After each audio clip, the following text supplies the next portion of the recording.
The United States is in a unique position because it is being hoisted on the petard of its own rhetoric. That is, we're a nation of immigrants. And there's some kind of follow-on from that, which I don't believe is valid, that we therefore have no right to keep anybody out. Lionel Shriver, whose latest novel is about immigration. Do you think that your fiction has been changed by your immersion in social and political issues? I'm interested in the big issues of my day. And if I'm going to participate in the world as opposed to be an artist and write these rarefied, pretty sentences, that's a choice. And I've made my choice. From Bloomberg Weekend, this is the Mishal Husain Show. More than 20 years ago, Lionel Shriver made her name as a novelist with a book called We Need to Talk About Kevin. It's a portrait of motherhood and a marriage alongside a school shooting, and it won its author accolades and awards. Since then, Shriver has often drawn on contemporary issues in her fiction, but perhaps never more than with her latest, which is called A Better Life. It's set in New York during the period of the Biden administration when there were large numbers of immigrants crossing the United States southern border. And that's where our conversation begins, with the plot of her new book. But we also go back in time through America's story and her own.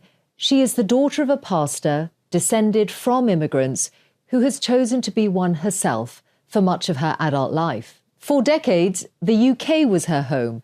Then she left for Portugal for reasons that include immigration. As a companion to this episode, I do recommend the written version on Bloomberg.com, which is where you'll find my notes and added context on the topics we discuss. First, though, to that new book, A Better Life, and Lionel Shriver explaining to me where the idea came from. Well, I first got the idea for this book watching then New York City Mayor Eric Adams announce on the news that City of New York was planning to start a program whereby, in order to deal with this hundreds of thousands of migrants coming into New York during the Biden administration, they would pay New Yorkers to put up migrants in their spare bedrooms. As it turns out, this program never happened, but it did in my book. So I just thought that's a brilliant setup. After all, what could go wrong?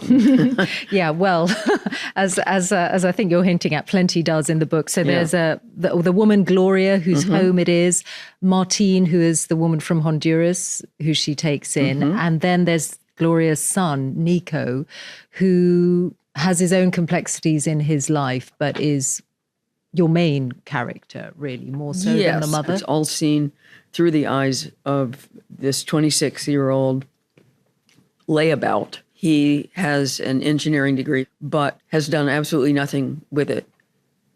He doesn't want to be anything. He doesn't want to do anything. He aspires to nothing. His life has a kind of weird purity to it. And ultimately, of course, he doesn't want to be grown up, right? And were you thinking of real people? Is that how you work when it comes to your craft? Obviously, I am certainly thinking of real people. People you know. Well, the many parents who are housing children in their 20s and sometimes into their 30s who don't do anything and who don't support themselves and are really into a kind of extended adolescence. And there are reasons for that are not exclusively, they're just lazy or have no ambition. It's sometimes, the cost of housing here, for example. In the UK and in the US. Yeah, absolutely. Certainly in New York. Oh, yes, in both the likes of London and in New York. There are a lot of young adults who cannot afford to have their own homes, to rent, even to rent their own homes. It's not a mean portrait. But in this case, it's a young man who simply is boycotting adulthood. And what was interesting about writing from that perspective is how sympathetic I found myself. I mean, it's daunting to face responsibility for your life. It's frightening. it comes with the threat of failure. It's a lot easier and cleaner to just decide you don't want anything. And that way you can't fail to get it. But the key dynamic in the book is between Nico and other members of his family and the migrants who end up living in their house, not just the original one, but her brother and others. And I'm going to quote from a bit, because I think that this is about 3/4 of the way through the book, when there's a whole group who have now arrived and are staying put in the house in Brooklyn that is Nico's mother's home. Following the arrival of the coal-eyed quintet, Nico finally appreciated what it meant to feel emasculated. Sure, these skinheads were digitally literate. They had phones, which they used to stream porn, but which were otherwise, he sensed, instruments for the giving and taking of orders. That is, their phones connected them to the material world in which something might happen or be made to happen other than the delivery of a corn removal kit from Amazon. Out here in the wild, wacky universe of 3 dimensions, the Pandilleros did whatever they wanted. They took what they wanted, including a nicely done-up 5-bedroom house in Ditmas Park. It is a metaphor, isn't it, for America? I think you said that explicitly. Yes. It's about immigrants taking over America? Yes. Biden let in at least 10 million immigrants, and we're not sure. It could be as much as 20, because you only keep track of the people who want to be kept track of. And the United States is in a unique position because it is being hoisted on the petard of its own rhetoric. That is, we've been told we're a nation of immigrants, and therefore there's some kind of follow-on from that, which I don't believe is valid, that we therefore have no right to keep anybody out, because that would be pulling up the drawbridge, as the expression has it. I mean, that's obviously been part of America's message to the world. As I read the book, I was thinking about Reagan's farewell speech, where he talks about the shining city on the hill and how America is going to be a beacon, a magnet for all who must have freedom, from people from the lost places who are hurtling through the darkness towards home. So it's been That's the kind of rhetoric I'm talking about. And it's helped make America rich, right? It continues to be the most powerful, richest country in the world. Yes, but you don't become rich necessarily, and the UK knows this as well, by letting in a lot of people who start out poor, are not well educated, have very few skills, and are going to be net takers on your social welfare system. Although economies need all kinds of jobs, care workers, yes, low-income workers. Yes, but the Danes and the Dutch have both done extensive research on particular nationalities and how much, on average, they either contribute or cost. And there's a huge disparity. I mean, I would advocate a more discriminating immigration system in the best sense of the word. That is, be choosy, let in people who are going to contribute more money than they take, and who are very likely to assimilate, to either speak the language already or learn the language, and join the national project. And I would like to see both the US and the UK be selective about who they let in. I'm sometimes mistaken for somebody who's just anti-immigration, but I'm not at all. I'm an immigrant. Yeah, first you lived in to the UK for many years. For many years, and now to Portugal. We will talk in more detail about your experience in the UK, Lionel. I definitely want to come back to that. But I would say right now, the UK's immigration system is incredibly choosy. It gives visas to the people it wants. But let's just go back to the go back to the book, right? First of all, because I'm a sucker for talking about this subject matter, so I can be easily distracted into just talking policy. But the subject matter is at the heart of the book, and I'm struck by how upsetting and enraging the scenes that you have in the book are, because there is a takeover of the house and more. I'm not going to give it all away. And I have to tell you, the book featured in my dreams. Wow. I dreamt that my sons were inviting loads of their friends into the house without asking my permission. And I had this image in my dream of this long line of boys their age walking in who I hadn't invited. And I woke up feeling quite shocked. And then I thought, this book has made it into my dreams or my nightmares. So the picture you paint is very evocative. But the situation in the US has completely changed now. Yes. We're speaking early in 2026, and the latest figures show a decline in international immigration to the US. Yes. I should clarify, I'm not a big Trump supporter. That's another point that a lot of people miss. But you didn't vote for me the time, I did think. Not. In fact, I didn't vote for anybody. You didn't vote for anyone last time, but before that, you've been a Democrat I voted voter? for Biden. And before that, Hillary Clinton? Yeah, I have been a Democrat. I feel a little distanced from the party now, and I could see myself switching to being an independent. I think that's probably more accurately reflects my political position. But, you know, there were a lot of Americans who did not vote for either candidate in this last presidential election. It's just like, I can't stand either one of them. But you approve of the end to what was happening at the southern border? It was out of control. It has put enormous pressure on especially the social care systems of cities. And I really concern myself with New York, which was inundated with more people than it could handle. New York has an odd and uniquely self-destructive policy of promising a right to shelter to anyone who arrives. You almost wonder why anyone pays rent there. I mean, overall, in terms of welfare and social provision in the United States, it is the case as a whole that immigrants pay more in taxes than receive in benefits. Maybe as a whole, but I guess that's what I'm talking about. The experience locally. That the people who are coming across the border illegally are overwhelmingly the kind of migrant that is going to cost the U.S. taxpayer money over their lifetime. Okay. And now that situation is over. So now when you look at the latest statistics where not only has there been a big decline in immigration, but the overall population of the US may start to decline this year. Is that a good thing, or do you have concerns about what it means for economic growth and for the sustainability of systems into the future? I think it's a good thing on a sociological level. If you look at the history of the United States, in spite of the fact that, you know, we talk up of the many waves of migrants that we have absorbed, and the United States is very proud of this.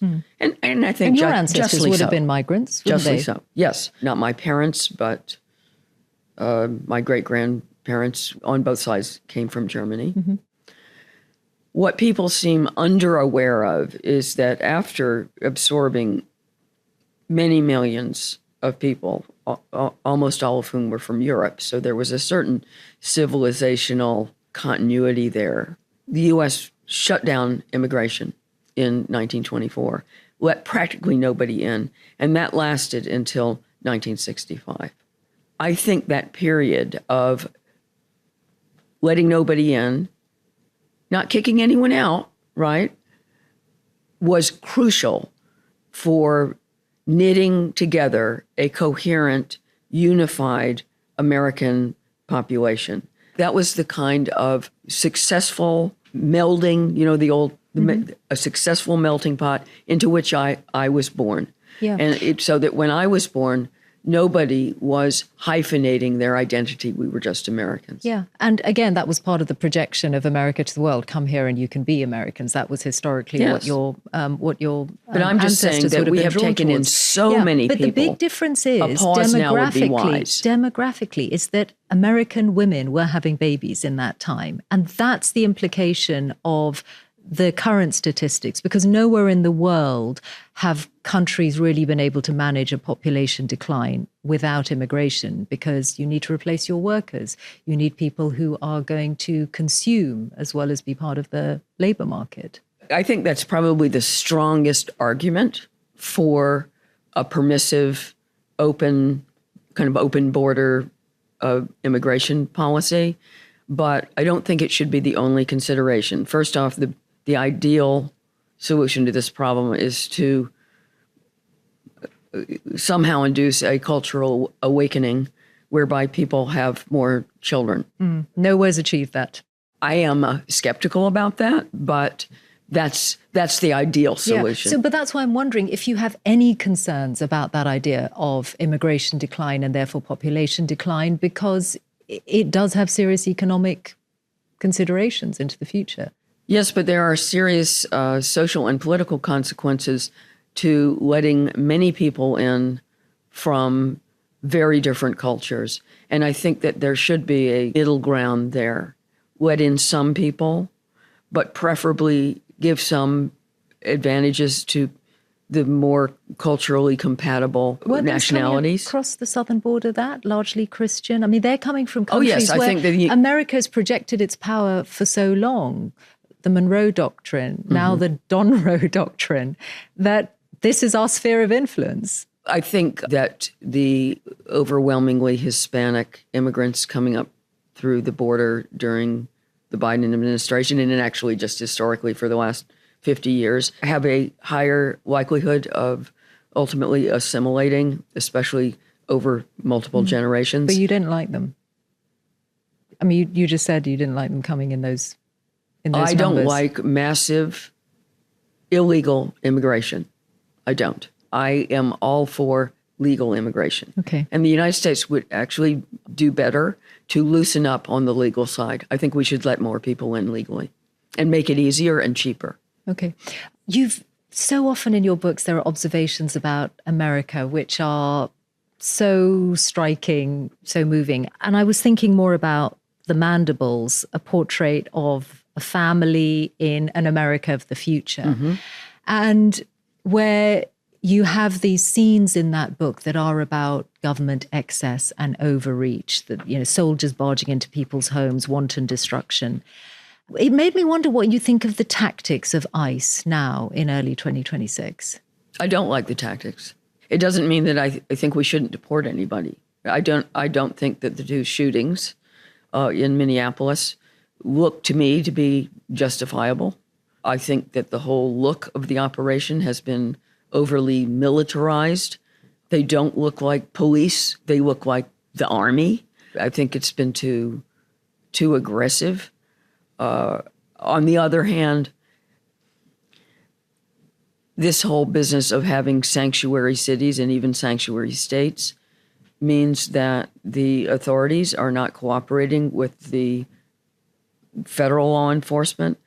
And since ICE is prioritizing going after criminal aliens, these sanctuary localities have made that much harder. A lot of the people in ICE detention are not criminals. Well, one of the reasons they are ending up arresting more what's known as the collateral damage of people who don't have criminal records is because they can't just go to the jails when these people are being let out and put them into ICE custody. So I think that the sanctuary city policy is backfiring in those policies' own terms, because if they wanted to protect people who didn't have criminal records from deportation, then they're doing the wrong thing. There are other aspects of ICE tactics beyond the use of force. There's things like going into a Hyundai car plant and rounding up loads of South Koreans, like from a country backfired. Which is investing hundreds of millions of dollars in the United States. I don't defend the way these things are done. But and I by think the way, this is the case. I think you like the result of it. That's the complexity I'm interested in. Well, I don't like the fact that they shot two people. But you like the fact that overall these are the tactics that have resulted in a massive decline in immigration. The one thing that I do like is that these deportations, which, by the way, are still fewer than Obama per year deported, and he didn't get any stick at all. These have just been very high profile. What I do like is they're getting a lot of press. And therefore, it's basically sending out an advertisement to the rest of the world that no, immigration to the United States is not, after all, a human right. And do not expect to arrive in the U.S., especially by illegal means or even by overstaying your visa, and think that you can stay there forever without our permission. So it's sending a signal which is effective. It's working. You were born in North Carolina? Yes. Why did you leave the US as a young woman back in the mid-1980s? Yeah, that would have been about right. That's right. And I spent most of my adulthood outside of the country. Yeah, 40 years, nearly 40 years Yeah. away. Yeah. What was the cause? I just had an appetite for adventure. The United States seemed like a known quantity, which is probably ignorant on my part. It wasn't. But I just wanted to find out about other places. And I also was motivated to learn about other places and set books in other places. So initially, I was thinking I would lead a very peripatetic life, and I would change countries every time I wrote a new book. This was a tall order, and it was a complete misreading of my own character. I'm much more of a homebody than that. And also, even in terms of international travel, I discovered that I was far more interested in staying in one place for a long time and really learning about it and knowing people, making friends. I stayed in Belfast long enough to make enemies. Well, That's when you've really arrived. Belfast. I did wonder about moving to I lived Northern there Ireland. for a dozen years. So Northern Ireland in the 1980s was in the midst of the trouble. Yes, although, it was a lot safer than people thought. It was not a brave choice. But were you attracted to it because it seemed risky, a contrast to growing up as the daughter of a minister? I don't think it was the risk exactly that interested me, but I had a story that I wanted to set there. I had a character that I wanted to use who belonged in that context. But eventually I became engaged by the politics. My 20s were not particularly political. I wanted to be a novelist, but I was interested in stories and language, and it was only when I arrived in Belfast that I started getting much more political. And that period of my life was a real PhD in conflict studies. Because you have then often drawn on current themes for your books. We Need to Talk About Kevin, your most famous book. There's a school shooting at the heart of it. These were the years after the Columbine High School massacre. So I can see that thread running through your books. They're not divorced in any way from issues and from current affairs. But the early influences in your life, that sitting in church, listening to your father preach, does some of your skill with language come from that, seeing how your father used words? Yes, probably. I couldn't stand going to church as a kid, and I rebelled against it. At what And age? I'm still not a practicing Christian of any kind. However, my father was a fine orator, and I think that helped me. I also grew up in a household where, as you're advised to do with children, they use their full, complex, educated vocabulary. So I grew up learning fun, long words, right? And that was a huge favor to me. I've always been grateful for having become very fluent in the English language as a child. I've been crushed to discover that this ability to learn English as a child does not transfer to being able to learn any other language. It's not the same skill. I've been so disappointed. So you rebelled against church. You also rebelled against femininity. Would that be right, when you decided to change your name to Lionel from Margaret? Yeah, I think that was part of it. I was not a girly girl. I grew up between two brothers, and I've always been ambivalent about being female. I'm used to it. But I don't know. If I had a choice to start with, I'd probably choose to be male. That may be simplistic. The men have their own problems. And the thrust of my approach to feminism as opposed to femininity is that I'm interested in minimizing the importance of sex. I feel that I have more in common with men than I have differences, and I like the company of men. I accept that there are differences between the sexes, but when I was younger, the thrust of feminism was really more interested in erasing the hard line between the sexes and recognizing our commonality. And I'm still in that place. It's interesting to hear you talk about that in the knowledge that your next book is around transgender issues. That's one of my biggest problems with the transgender movement, is the emphasis on the importance of sex and that being so determinative of identity. And I think that's a false version of identity. I don't derive a lot of the meaning of my life and who I think I am from my sex. It's just not that important to me. It's one of the reasons that I haven't been a big advocate for feminism. Not that I think there's anything wrong with it, but it's not what interests me. And just because I was born female in a certain era, then I'm obliged somehow to put all my energies into that. But did your engagement in seeing transgender issues play out make you feel more female? That's kind of where the battle lines were drawn, that for those who have objected to the growth of the transgender movement, it was like, no, we are female. We're going to stand on that hill. I think you're coming to it from a slightly different direction. Yes, which is I am interesting. coming from a different direction. So it's not that I'm defending my sex from people who want to invade and no, you can't have it. I'm saying what's to have? You know, what's so great about being female? What's so great about being either sex? That's not what I understand to be an identity. When I was growing up, having an identity, it didn't have to do with race. It didn't have to do with sex. It had to do with what bands did you listen to? What books did you fall in love with? What movies knocked your socks off? What did you want to do? What were you good at? What were your interests? What did you hate? You know, whom did you love? That's in the mix. But the trans thing doesn't even have to do with sex, you know, having sex.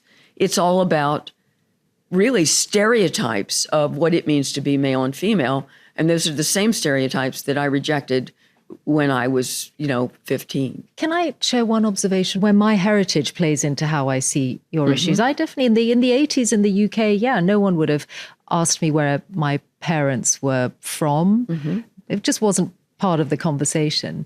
But now that people do comment on that, and I might talk about it a bit, or it's just more recognized as part of me, I appreciate that. It's not the be all and end all. It's not like a more important aspect of my identity than something else, but it's kind of nice that it's recognized as part of me. Absolutely nothing wrong with that. Like no one's skimming over it. What is your background? My parents came to the UK from Pakistan, Pakistani Muslim. Okay. Yeah. But recently, through Who Do You Think You Are, I found out that I have American revolutionaries in my ancestry. Oh, that's fascinating. And actually, reading your book, its title, A Better Life, the ancestor I thought of was not my father moving to the UK as a doctor, but the great-grandfather 4 generations back who decided to leave Massachusetts for India because that's where the opportunity was back in 1815, rather than the cold winters of Massachusetts. Well, that sounds like a fascinating history. But there's a long sweep, right, of the kinds of shifts that you're talking about, and they are linked to empire and the global economy and nations having interests all around the world, powerful nations. Well, I mean, it sounds to me as if your family has a unique and compelling history. Not unique, I'm sure. Well, maybe not perfectly unique, but particular. And there's nothing wrong with finding that story rich and identifying with it. But you also have a considerable career. And I would be surprised if that's the only thing. That's what you reduce yourself to. It's totally, one ingredient of many. Yeah. The UK, the country that you lived in for nearly 40 years before leaving. I'm curious about why you left. What was the cause? You live in Portugal now. Yes. I mean, there was a host of positive reasons. We have friends that preceded us there, good friends. My husband is a jazz drummer, and he's played with Portuguese musicians for years, so that we had a kind of ready-made alternative social life. And we were both reaching an age that if we were going to ever make a major geographical change, we'd better do it soon, because otherwise that would pass us by. We'd probably just age in place, or even worse, in my view, just withdraw back to the United States. That kind of a future I found a little disappointing. And on the negative side, I felt things are not going very well in this country. And I didn't have to be a part of that deterioration. And there were little things. I mean, the new tax system that they were bringing in for self-employed people. But also immigration. No, that was not a major factor. Really? I've heard you suggest that... You read a profile that misquoted me altogether. Well, tell me in your own words, because I've heard you say things like the neighborhood you were living in London became very changed. It became very Nigerian. It was mostly North African. And it had been a white working class area, and the original population had completely disappeared. And that was part of your thinking, wasn't it? That you felt you weren't functionally living in England anymore. Well, that is correct. London is no longer an English city.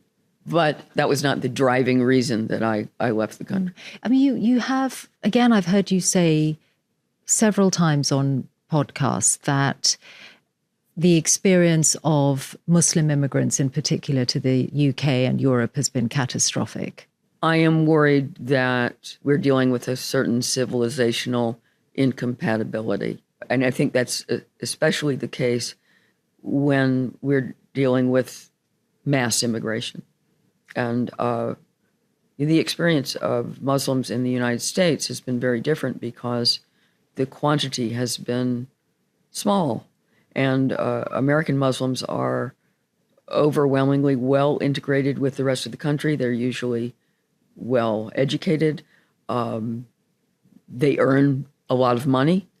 They're prosperous, and they fit in well with U.S. society. And I think that's one of my concerns about mass immigration as opposed to immigration, is that when you establish whole communities of people from elsewhere, then there's no need to fit in with the larger population. But what you call mass immigration, and I think specifically your issue has been largely with Muslim immigration, right? That's what I've heard you say. United States. No, in the UK. In the UK, that's obviously one of the big issues. And what are the problems that you see more broadly? Because these are very broad things you're saying about assimilation, but the Home Secretary in this country is a Muslim. The Mayor of London is a Muslim. The youngest Nobel laureate in the world is a Muslim who lives here. So you're generalizing, aren't you? Of course I'm generalizing. We're having a conversation. We are, but I mean, when you make sweeping generalizations... There is certainly, there's been a lot of integration at the top politically and socially, but on the ground, there is a discomfort. Okay, I'm going to make generalizations, and it doesn't apply to everyone, but I'd happily make generalizations about Americans. So discomfort with freedom of speech, right? Pressure for censorship, pressure for the larger society to recognize what are de facto blasphemy laws. Practices like female genital mutilation coming out of North and East Africa. That's cousin something marriage. That's something that is not rooted in Islam. It's no, it isn't. But it does. It comes with communities Muslims. of different, not necessarily. Not all of them. We're generalizing. Yeah, we are. I guess I feel like I've read your books for so many years. There are such deep and beautiful portraits of individuals, of relationships, of characters within them. And then I read your nonfiction and I hear you on podcasts, and you're very willing to extrapolate massively from social problems that definitely exist, that perhaps might be better tackled without the big generalization, without making people feel you're seeing a mass rather than individuals. Well, when you write a column, I mean, you're devil's advocating because you understand this better than you're pretending. As a journalist, and you're an opinion journalist. You have to make generalizations. You have to make a point. That's what I do. I have a column in the Spectator. Yeah. And if you're going to make a broad point, you inevitably make generalizations that don't necessarily apply to everyone. And if you restrict yourself to making assertions that apply to absolutely everybody, you basically don't write a column. Right, I get that. But I still think there's something about evidence, isn't there? And I always try to use evidence when I'm backing up a position. And in fact, I do in a novel as well. Mm-hmm. And A Better Life is set, I would say, profoundly in a time and place. And all of the events in the novel that are not to do with my particular little story are real life events. And therefore, that's evidence. And that's what happens in nonfiction as well. You assemble a set of facts and try to persuade the reader that your general view here is valid. do you think that your fiction has been changed by your immersion in social and political issues? I'm trying to think of another novelist who writes as much nonfiction, as in as many regular columns as you do, at the same time as they're writing numerous novels. And I'm wondering what the crossover is between the two. I think there's considerable crossover. I'm interested in the world. I'm interested in the big issues of my day.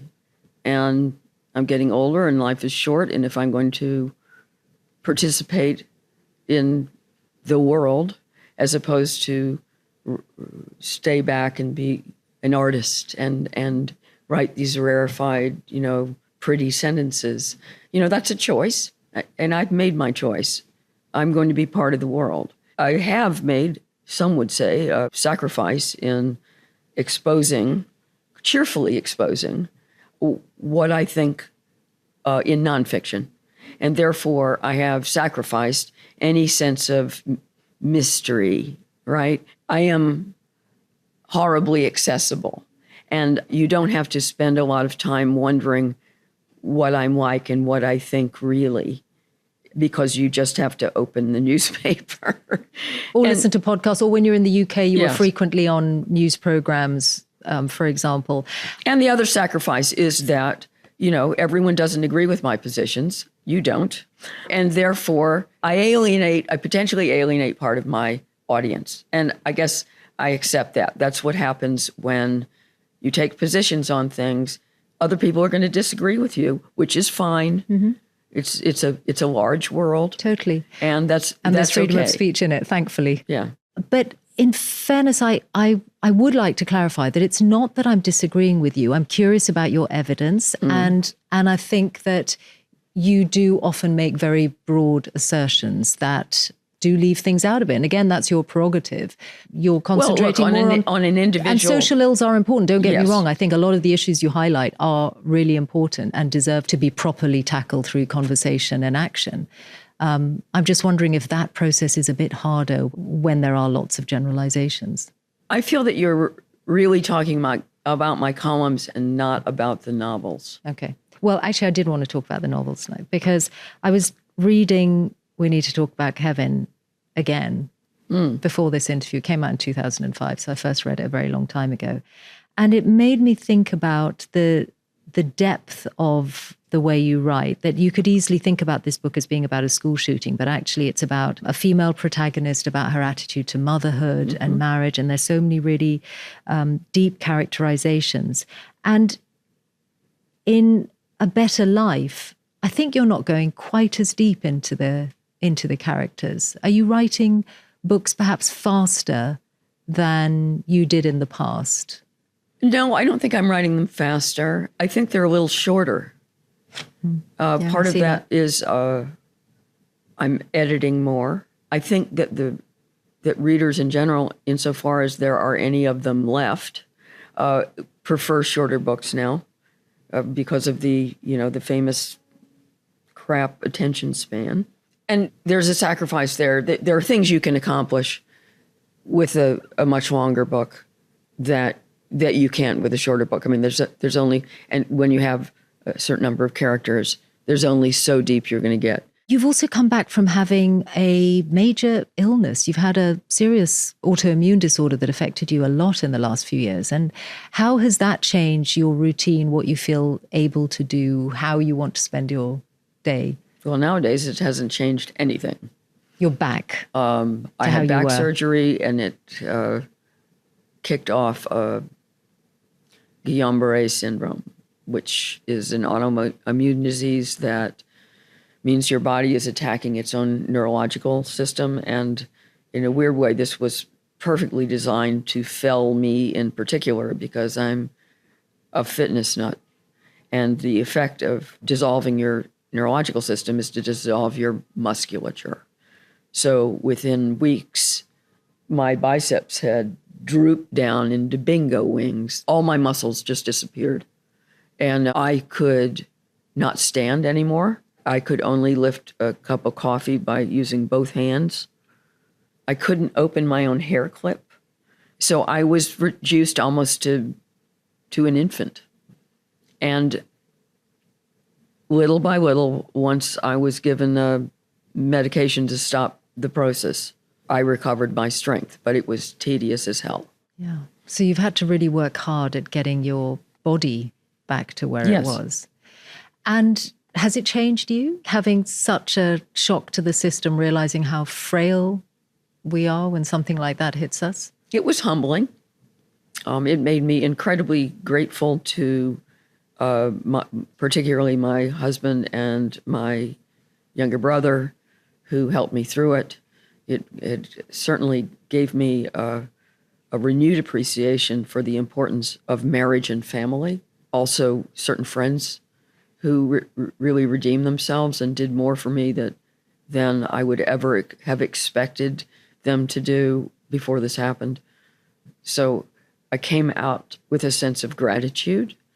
I certainly was reminded that I was mortal, and I would like to say that I've carried that gratitude into every waking hour. I'm so glad to be here. I'm so glad that I can now, I can do calisthenics, I can jump up and down, I can walk down the street. And I would love to be able to tell you that I hold that with me all the time, but I don't. I'm a normal person. And, once you can go back to walking around and jumping up and down, you take it for granted, like anybody else. Yeah, we forget pretty quickly, don't we? We really move on. That's probably part of necessary humanity, also putting things behind us. Yes, well, that was one of the things I learned that you never learn. Lionel Shriver, good luck with the next book. Thank you so much. It's been a pleasure to talk to you. Thanks for coming in.